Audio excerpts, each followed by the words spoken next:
Yo, what happened to the promoters in New York City? Where are they? Yo, honestly, I don't know, man. Like everybody's a DJ now. The DJs are the new promoters. Now, the funny thing is, back when I was doing open format, every sub promoter and promoter, they really wanted to be a DJ, but it was still hard. But now it's easy. Pick up a controller, get some MP3s from Beatport, and you're a DJ. So we're the promoters now.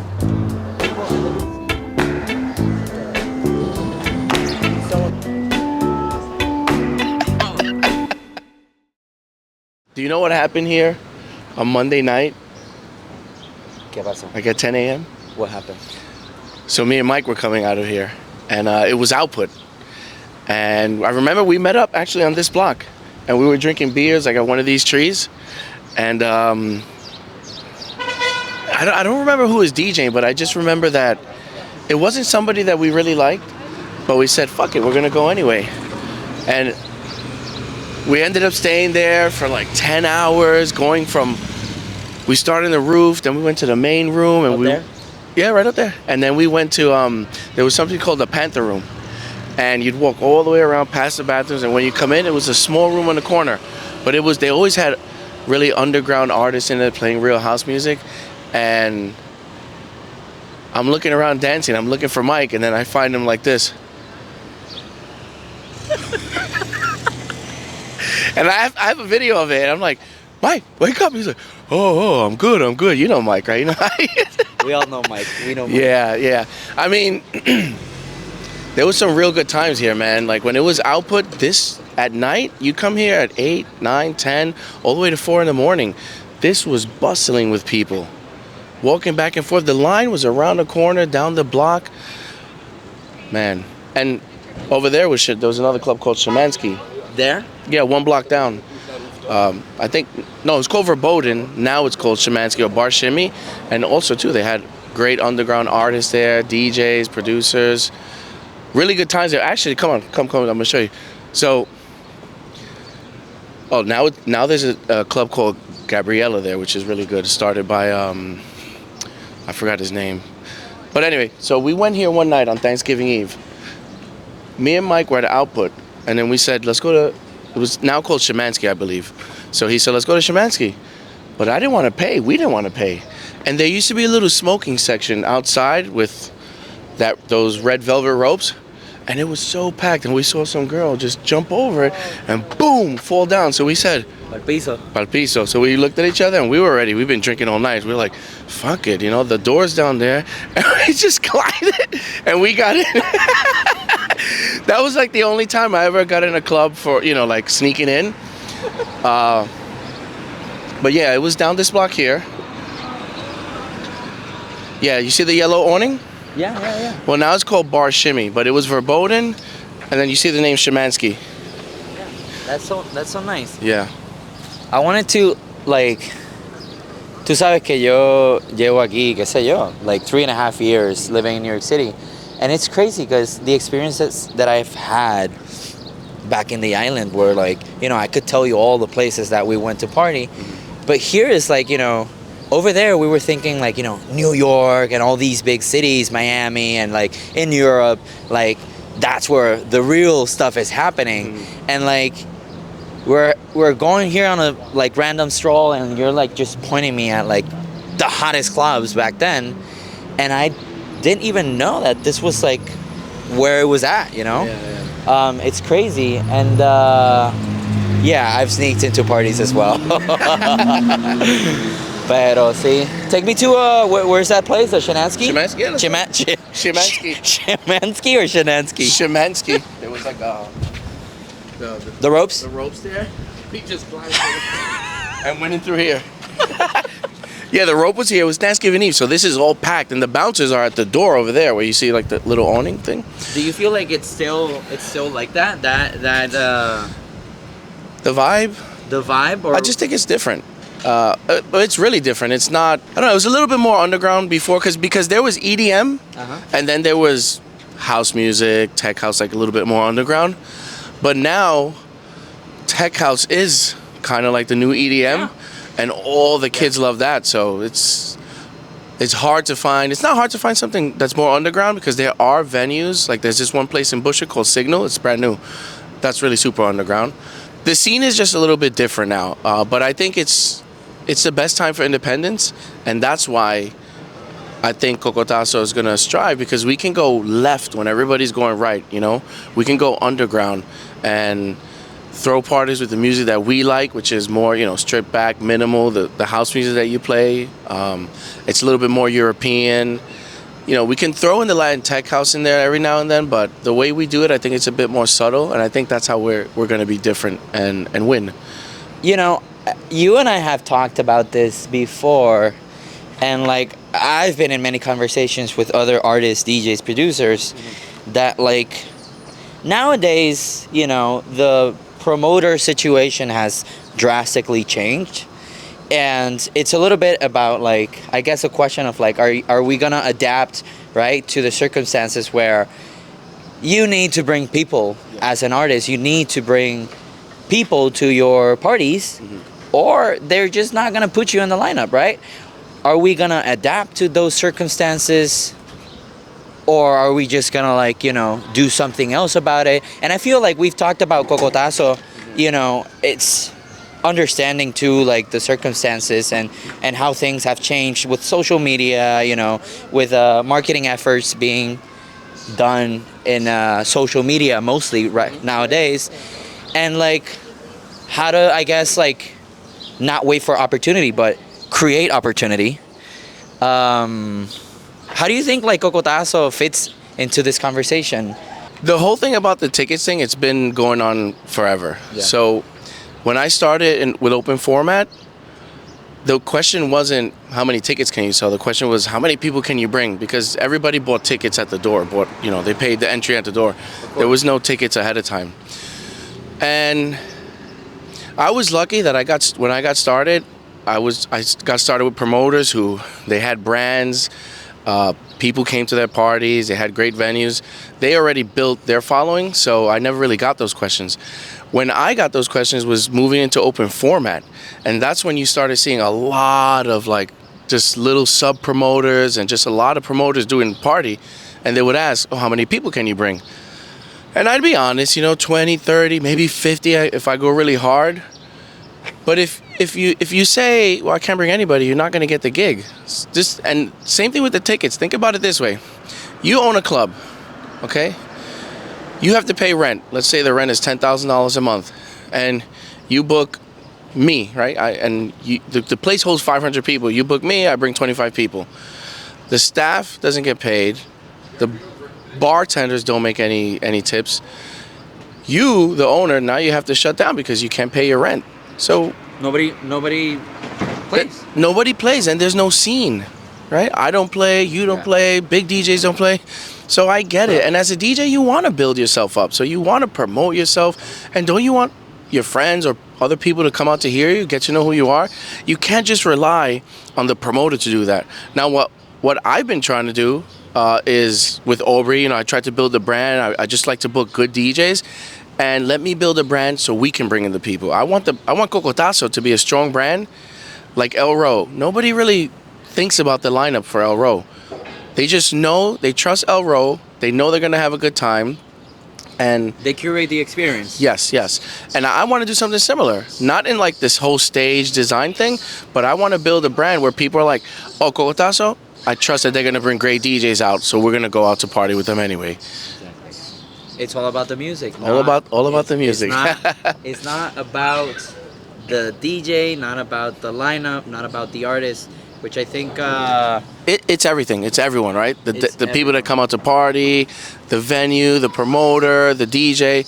And just one thing about like promoters, there are no more promoters now. They're all DJs now.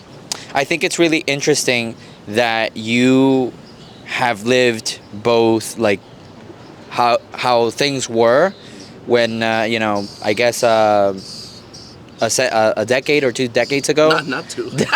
A decade, 1 decade. One. No, but like things have changed, especially after COVID. Things really changed drastically.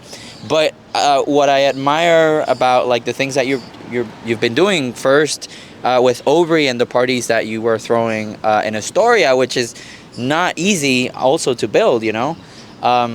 Is that you didn't wait for the opportunity to come, right? Which I think A lot of the times, well, you got to ask yourself, is this a hobby or is this a real career, right?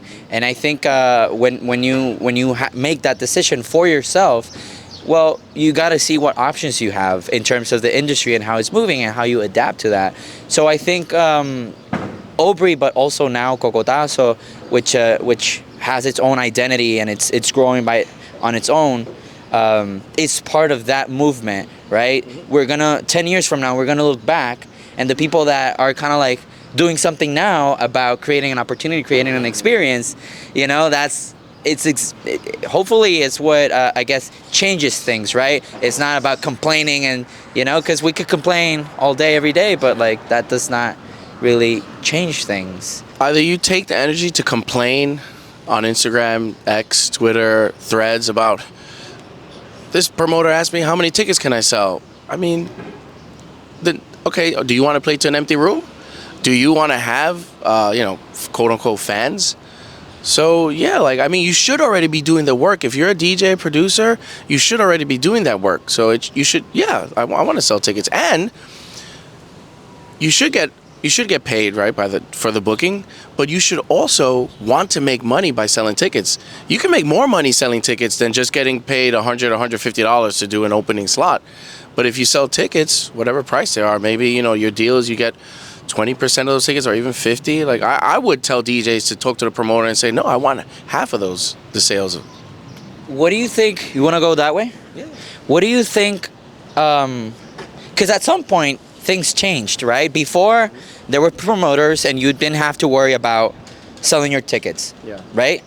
There was a period of time where that was a reality for the DJs, and you just had to be good. You had to grow a reputation. People wanted to see you, but you didn't have to like spam your friends on like calling people and like trying to bring 100 people. That was not your job. Nowadays, if we could ask like what changed that makes things different now, what do you think that is? Like, because to understand what the solution can be for you as an artist, we have to understand where the problem comes from, right? Like, why bars and places that you go and play, why can't they bring the people, right? Why don't they have like marketing efforts that are responsible for bringing the people? Mm-hmm. Why does it all fall into the DJ's hands? What do you think that is? So for instance, Output, they did everything in-house at Output. So they promoted, they booked the DJs, so they built the brand for Output.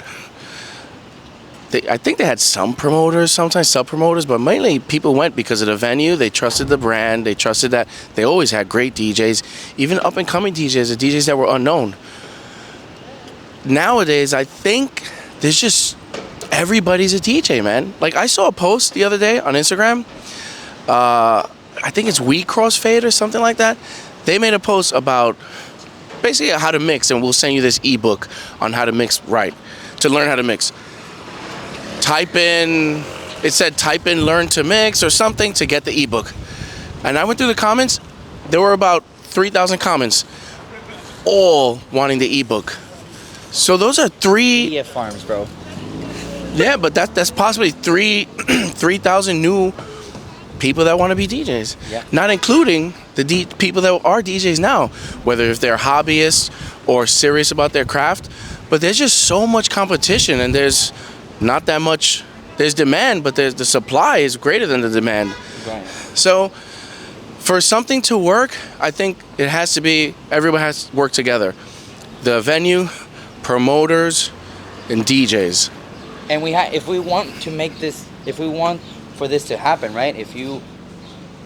Like, a question that I try to ask myself is like, well, how do I picture myself, right, as an artist playing in front of an audience? How does that experience look like, right? What's the experience that I want to convey as an artist? Not just with the music, but also like what is going around us, right? Like, what are the things happening? Are there people dancing and all those things? Sorry, real quick.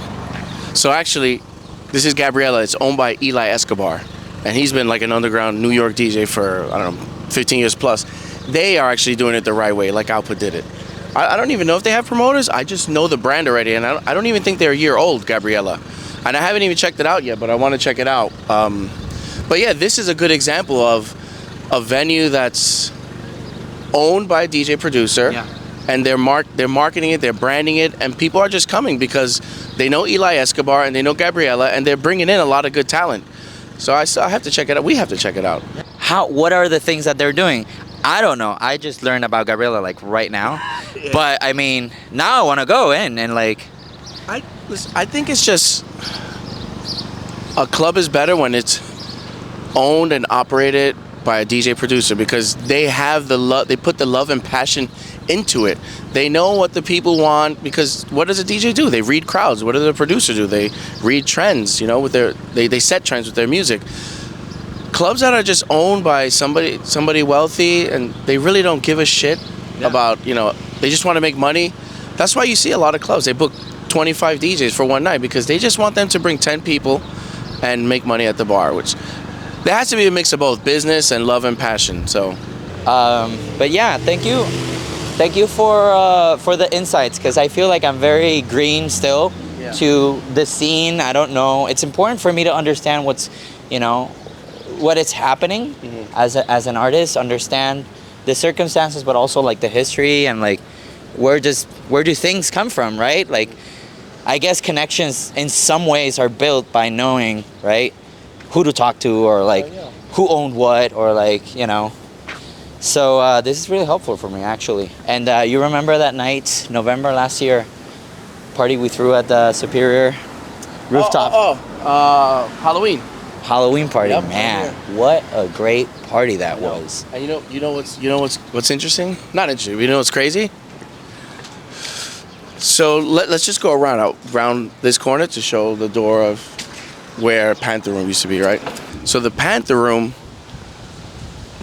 the door is like down here. So the Panther Room is basically like this whole side, and now it's a different name. It hasn't been open really, but we are going to be doing a weekly party there.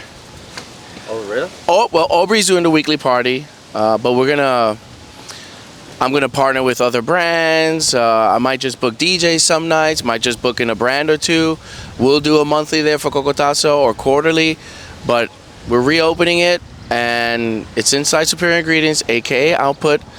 And yeah, man, that's gonna be a good one, man. And I believe the opening party is gonna be June 6th or 7th, Friday or Saturday. Most likely Fridays, but yeah, we got it every weekend now. That's beautiful, bro. I'm gonna like act surprised as I didn't know about it.